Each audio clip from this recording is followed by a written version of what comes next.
Hey, welcome to a new Let's Play that I've been wanting to do for quite a while actually, but I held on just waiting till 1.0 came out. So let's get started. There are 4 options where you can drop off at. Note that you can visit the other options later. You don't go to a unique area. And the one I prefer going to is the Northern Forest. There's a lot of, well, it has a particular area I'm fond of. Normally, though, I'd probably do Dune Desert because despite it saying it's for advanced pioneers, there's so much stuff out there. I'll probably visit there in this playthrough. Gotta get the session name, but for some reason, I'm not allowed to use unique characters like the colon.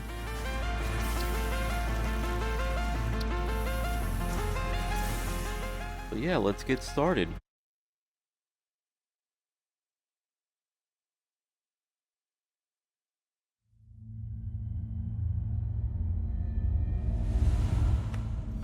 Separation from main transport complete. Group A delivered to Calistian region. All pioneers functional, initiating dispersion.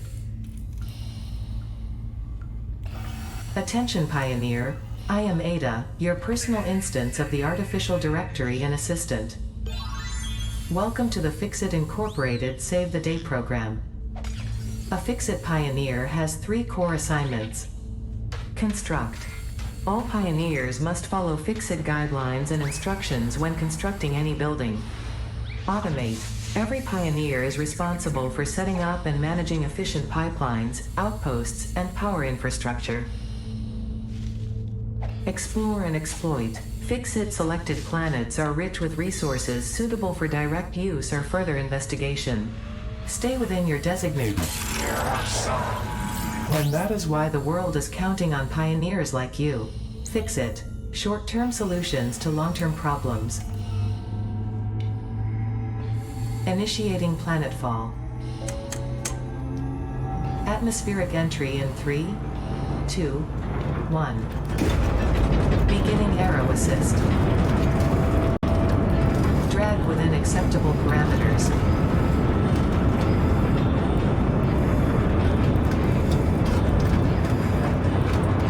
Descent phase begun. Decelerating. Deploying parachute. Deploying backup parachute. Skipping parachute. Landing phase begun. Activating retro propulsion.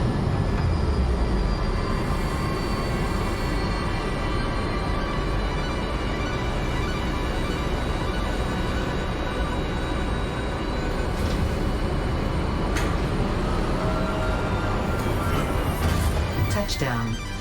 Planetfall complete. Drop pod integrity nominal. Omni-situational exploration suit nominal. Pioneer. Acceptable. Oh, come on.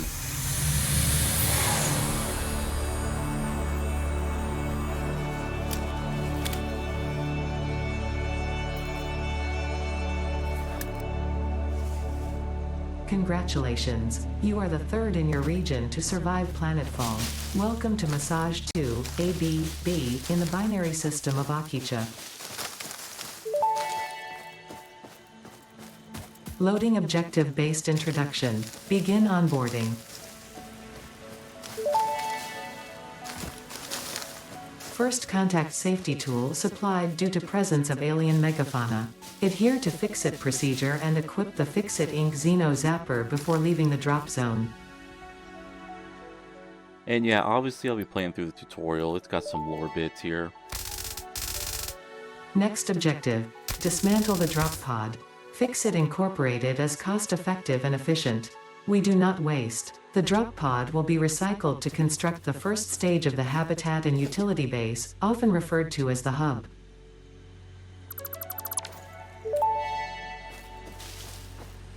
Next objective. Use the resource scanner to find and collect additional iron to be able to build the hub. If you cannot find iron, be assured scans of the planet have revealed sufficient iron sources. So to note, when you drop in a zone, it's semi-random in an area. And this is actually a very good landing spot. It's right next to where I want to head off to. Potential edible collected. Reminder that look and smell alone do not provide sufficient data to determine exact risk of consumption. Just because it looks like you can eat it, does not mean it won't eat you. Store this potential resource for later use.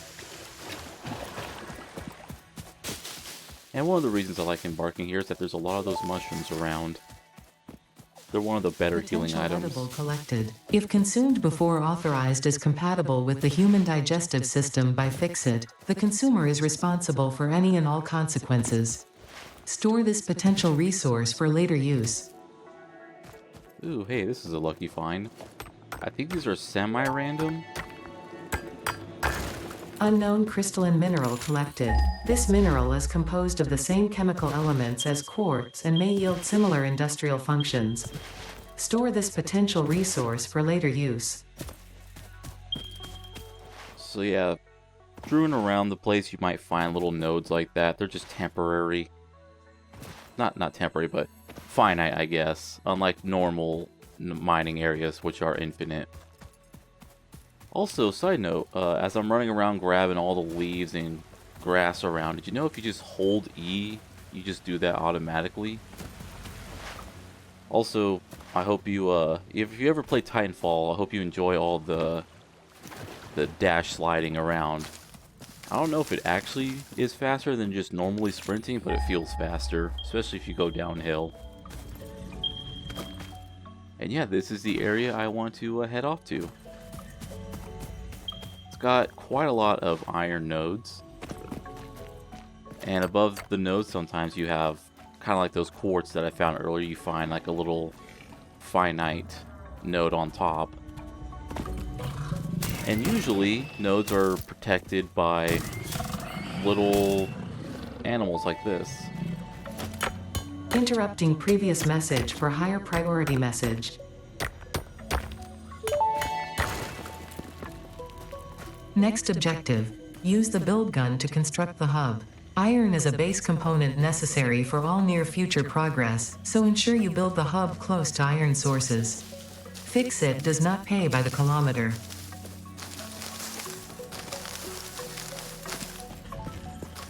And one of the reasons I like to embark here is because there is this nice little pond nearby. I like to build my hub right next to it. Gives me a pleasant environment to look at. Hub foundation built. The hub terminal and crafting bench are only the humble beginnings of a successful Fixit pioneer, but essential for the next steps of onboarding. Once finished, the hub will function as your base of operations. Next objective, complete hub upgrade 1. So through the tutorial, we won't be able to do a lot of the basic stuff, but it kind of teaches you like how to craft and slowly introduces different mechanics of the game. Now there's this crafting bench here, and fun fact, you could click and hold on the craft button there, or you can just tap spacebar once and it'll just continue crafting. And you can even alt tab out and do stuff on another monitor while you're doing that. Hub upgrade 1, storage and frame, completed. Equipment like the portable miner can now be made in the workshop. Congratulations on completing your first milestone, the first of many providing access to new recipes and technologies for the Fixit mission. Next objective, complete hub upgrade 2. And just to say, obviously, if you skip ahead by clicking on skip tutorial, you're just able to build the whole hub in its entirety. You'll be able to build all the basic buildings. For now, though, it's all locked off until we finish this up. So we'll just skip on ahead. That's what I like to do in my Let's Plays. I kind of skip the tedious stuff, so whenever I run off to go mine extra stuff or need to craft things, I'll usually just cut that out. And yeah, jump sliding doesn't quite work going uphill.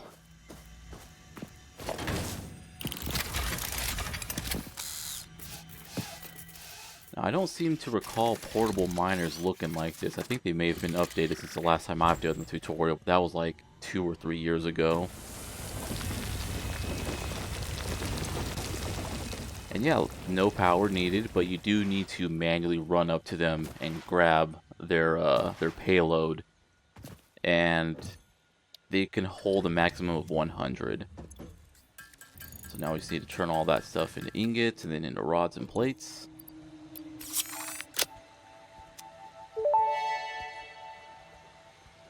Hub upgrade 2, power and shell, completed. The smelter can turn raw ore such as copper and iron into ingots, and the biomass burner generates power when fueled. Fun fact, most of the native flora and fauna is compatible with Fixit technology. Fueling the biomass burner with inappropriate materials will result in deductions or even cancellation of your yearly bonus. Next objective, complete hub upgrade 3. So now that we have access to this here biomass generator, as the designation shows, we can throw in some of those leaves to start generating power. Now, biomass generators, they're unique in that they only consume as much as they need to provide power for. I just gotta go through another one of these guys. Oh, did he just kill himself? Oh, nope. Don't know what happened right there. But alright. As you can see on the top right, it shows what we need to finish up our current milestone. And now we need copper. And there just so happens to be a copper node right nearby. So just need to go through that because I need some wire to be able to build this smelter.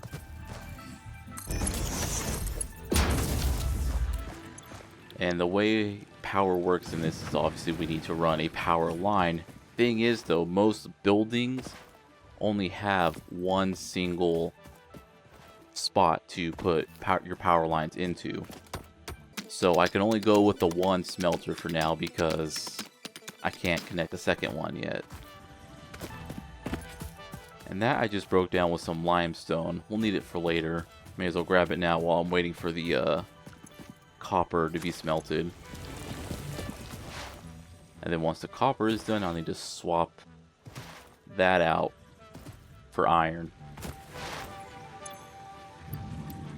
And you see on the top left, we can always change the recipe when setting up a building. It doesn't just smelt everything. You have to specifically tell it what you want it to smelt.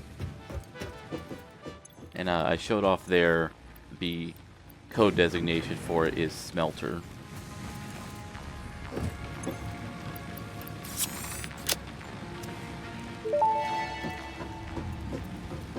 Hub upgrade 3, interior furnishing, completed. The constructor can produce simple parts, and power poles allow for the expansion of the power grid. When you make the inevitable mistake, Fixit's dismantling feature is designed to salvage all resources used during construction, in line with our zero waste policy. We understand that Fixit pioneers are only human and thus prone to error. Next objective, complete hub upgrade 4. So yeah, as Ada says, I love it. You can deconstruct something and get 100% of the materials back. I hate it in games where deconstruct things only gives like some of the items back. But now we can finally make ourselves some power poles, so now we can have multiple connections. It's still not too great though, because right now the power poles only have 4 slots. And when you consider you need 1 to bring power to the pole, and then you'll want to reserve a second one to then build an additional power pole once the rest of the slots are used up, that's only 2 things. Now to build the assembler, or the constructor, we need reinforced iron plates, which requires making screws. But screw that, I have another idea. Let's do some exploration. Gonna head northeast of where we're currently set up at, as I try to get reacquainted with jump sliding. Oh, and if you press H, you can hide your item. Now, I got lost, but basically instead of going in the direction I was going, I turn right here, and it's where I find the thing I was looking for. I've played this game for a while, so I kind of have a general idea of where certain stuff is at. And the thing I'm looking for in particular is right over here.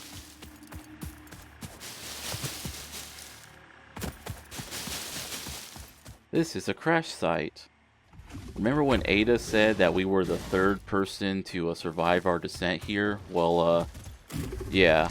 Here's the other people who didn't survive. Damaged hard drive successfully acquired. All pioneers are contractually obliged to preserve and secure any recovered hard drives for future analysis, which may result in benefits to the Fix-It mission. Speculation as to why there are crashed freighters in your Fix-It designated zone is discouraged as specified in your contract.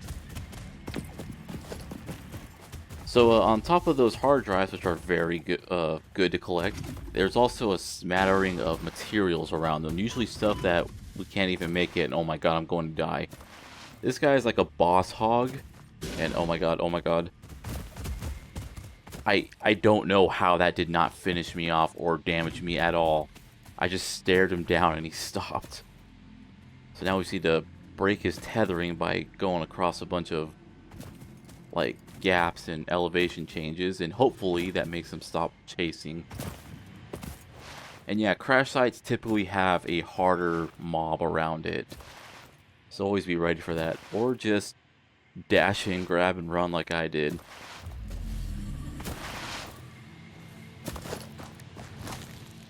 But now that we got the I picked up some reinforced plates, I can make the constructor, at least until I get cables, which is going to be a recurring issue. Just need to make sure I got power going. Let's grab the ingots out of here. And the constructor, pretty much anything we can handcraft, it can craft, as long as it only requires one item. The reinforced plates needed 2, so we can't use that to make reinforced plates. But hey, it's passive crafting.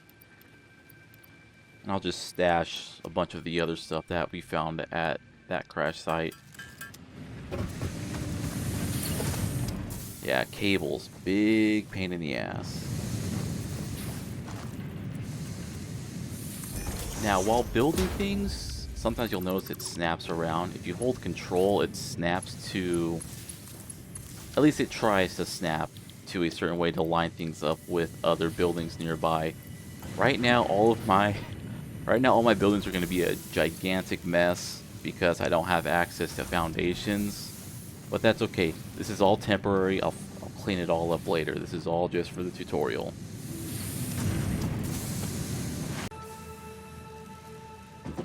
Now, I've built an equipment workshop and just want to take a look at the various items here in it.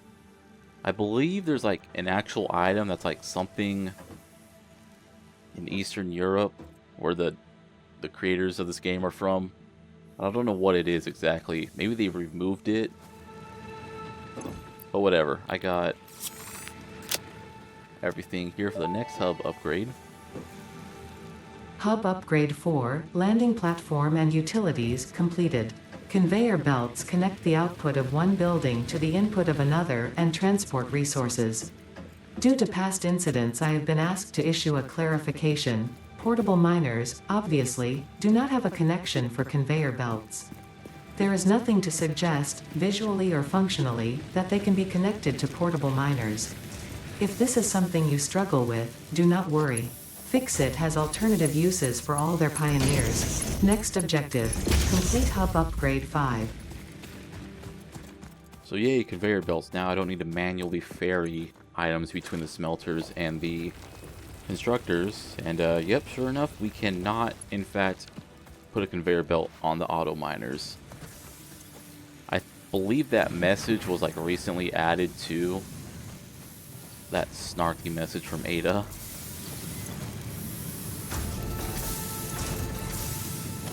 Now, while I don't have to worry about manually bringing items from one building to the other, we still don't have a way to manually or automatically take items out of the finished product, but maybe that'll change soon with another hub upgrade.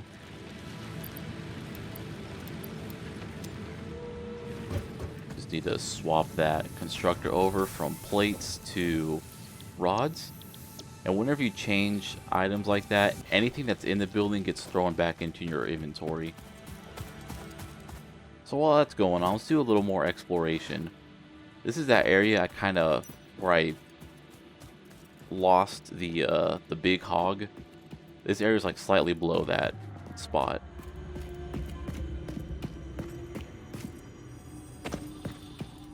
Now, besides that glowing thing there in the distance, there are mushrooms down here. The fruit of this fungus-like flora does not seem to show much potential for use. However, its mycelial network is worth further investigation. Store this potential resource for later use. Unfortunately, these little hanging bulbs don't do anything. But hey, what's this?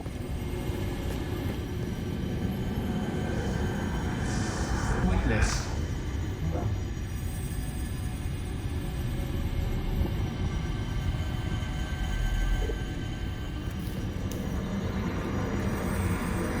Be appropriate.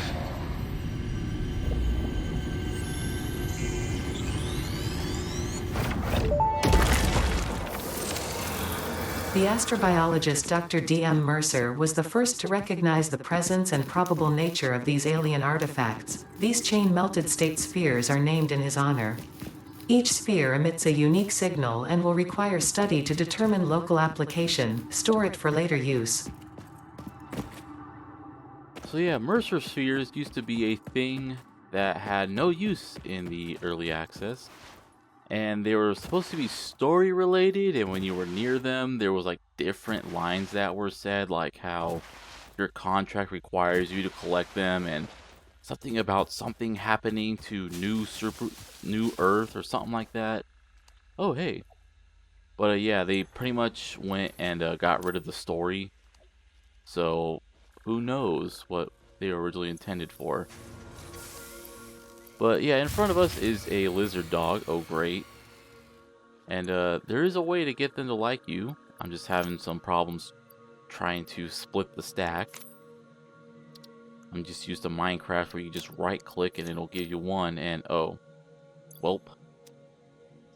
If you dropped a berry, they would eat it and then you could pet them. But the thing is, if you drop a whole stack of berries, they also eat the entire stack.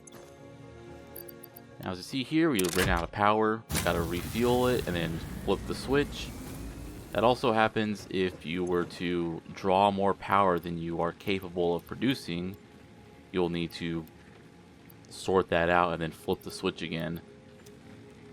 So yeah, power management can be kind of a pain in the ass if you don't know what's causing your breakers to be tripped.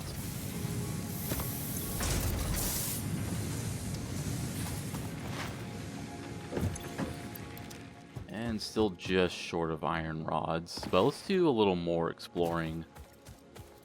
First off, I've also built a few extra auto miners and just placed them around to passively get us some more material. We're gonna head a bit south of the location. I just want to show off, there are 4 nodes here, but one of them has this big old rock. Nothing we can do about it for right now. Let's just leave it as it is.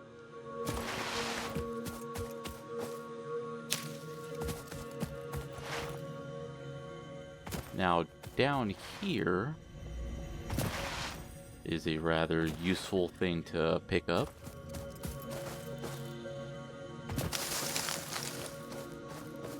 Just need to clear off some of these leaves and grass, because I have a problem seeing sometimes. But there we go, a slug. This will be very helpful in like 20 hours. This semi-slug species seems to persist entirely through absorbing and storing energy from its surroundings. Studying this could provide new methods for improving fix-it production line efficiency. Store this potential resource for later use. And yeah, another Mercer sphere down there, but it's covered in poo gas, so we'll just leave it as is.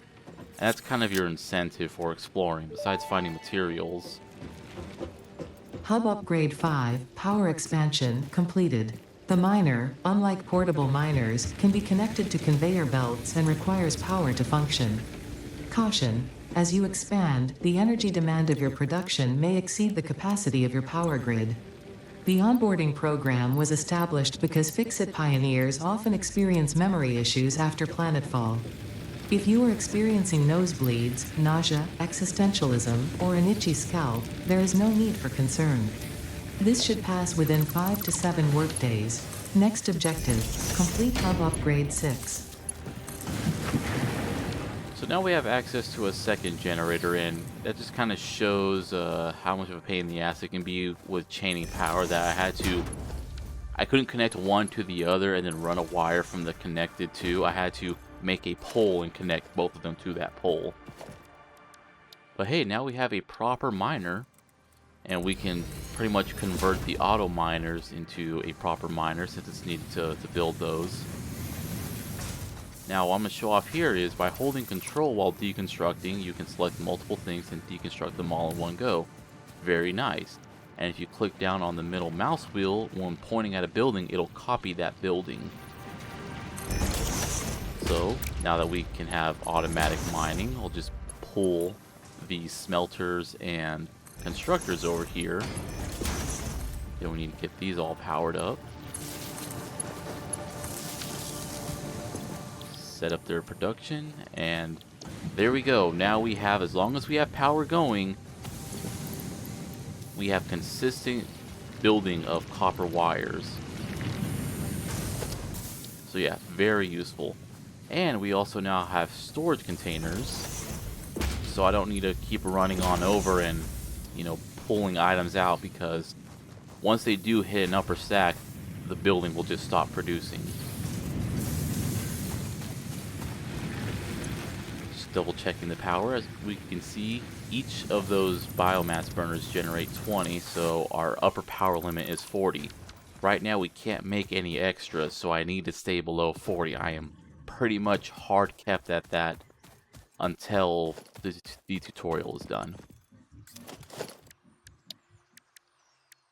And yeah, we'll do the same thing right on over here. Oh, whoops, out of concrete. Let's there we go. Off screen I set up the limestone node to automatically produce concrete.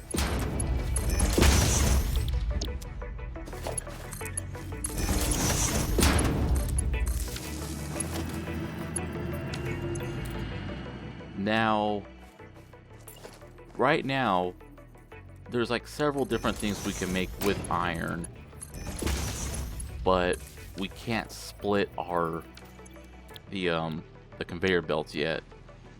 So for now, I'm just going to have to frequently run on over and have to swap the recipe.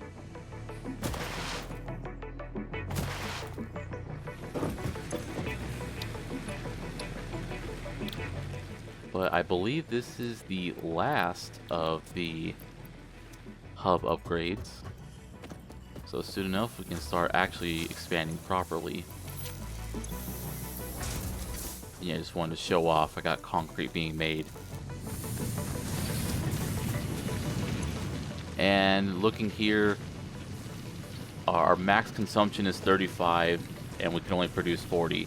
A new miner by itself is an extra 5, and that'll hit my upper limit, so I can't make another miner. So let's do some more exploration. I believe I'm still kind of in that northern spot of where I'm set up at.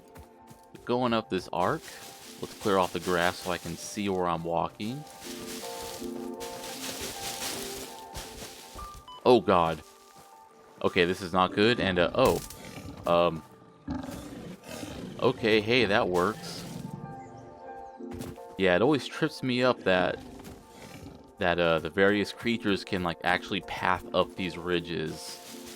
And needless to say, having a charging boar that bumps you around every time he hits you while all the way up here on this narrow path, it ain't too good. Here we go. This time we have a blue power slug. Blues are the more common ones. yellows are like intermediary, and then spoilers, but there's also purple ones, and they're more on the rare side. We'll figure out a use for them later on. Not this video, though. Yeah, I don't know where that boar went, and oop, I almost dropped myself into a ravine of poo gas.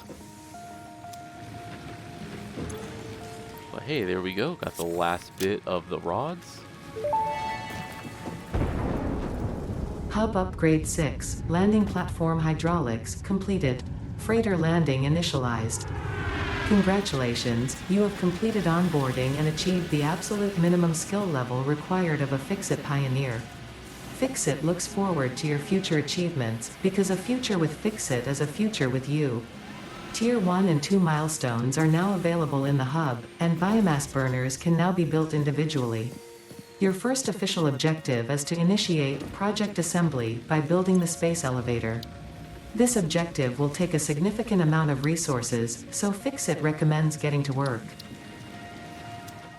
So yeah, now we are out of the tutorial. The way we progress now is by pretty much the same way as we've expanded the hub, bring in items and send them off with that ship that flew in. And then the big thing, the main thing that actually lets us progress further in the game is building this here space elevator and feeding it certain items that we need to create. And yeah, it's quite a pricey items wise, but hey, we can now make extra biomass burners so we can start expanding our stuff. More importantly, we can finally make actual biomass rather than throwing in leaves and wood, which is nice because biomass has a much better efficiency rate compared to grass and leaves.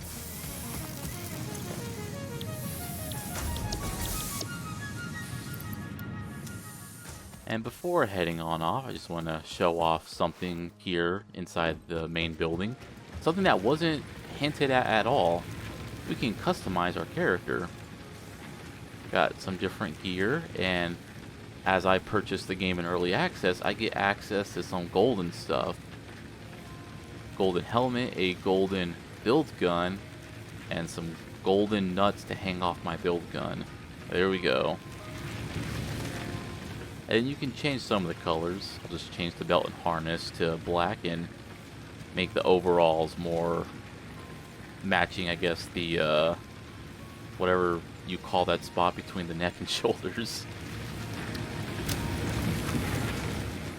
And then, hey, that camera angle was from this here camera, and it follows you around. But turns out, well, first off, actually, just want to show off the rest of this stuff. Apparently, pioneers are not allowed to pour water into a cup. I guess pioneers can't drink water, but they do have a coffee thing. But yeah, here's a second camera. It also follows you. It watches you use the toilet. Goodbye, everyone.